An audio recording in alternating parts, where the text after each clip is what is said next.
అధికారంలోకి వస్తుందని సీఎం కేసీఆర్ పగటి కలలు కంటున్నారని నల్లగొండ ఎమ్మెల్యే కోమటిరెడ్డి వెంకటరెడ్డి అన్నారు. ముందు గజ్వేల్లో కేసీఆర్ గెలవాలని సవాల్ విసిరారు. రాష్ట్ర ప్రభుత్వం ప్రవేశపెట్టిన పథకాలన్నీ నిర్వీర్యమయ్యాయని ఆరోపించారు. 2019లో కాంగ్రెస్ అధికారంలోకి రాకపోతే తాను ఎమ్మెల్యేగా గెలిచినా రాజీనామా చేసి రాజకీయ సన్యాసం తీసుకుంటానన్నారు. ముఖ్యమంత్రి గారికి డైరెక్ట్గా సవాల్ విసురుతున్నాను. ముందు నువ్వు గజ్వేలు ఎమ్మెల్యేగా గెలిపించి చూపించు. నీకు ఎర్రవల్లి నరసన్నపేట 2 గ్రామాలు తప్ప ఎక్కడ ఓటేయరు.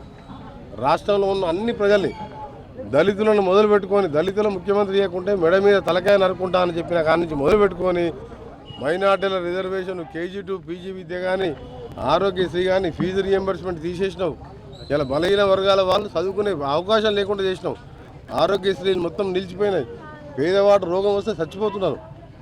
ఏ ఘనకారం చేసి ఓటేసాను అనుకుంటున్నావు? నీకు ఛాలెంజ్ చేస్తున్న ముఖ్యమంత్రి గారు తప్పకుండా 2019లో తెలంగాణ ఇచ్చిన పార్టీగా 2019లో కాంగ్రెస్ పార్టీ ప్రభుత్వం దీనికి కావాలంటే ఛాలెంజ్గా తీసుకో. నువ్వు ఒకవేళ మీరు రాలేకపోతే మీ ఎమ్మెల్యే గెలిచినా సరే రాజీనామా చేస్తావు, రాజకీయాలు తప్పుకుంటావు.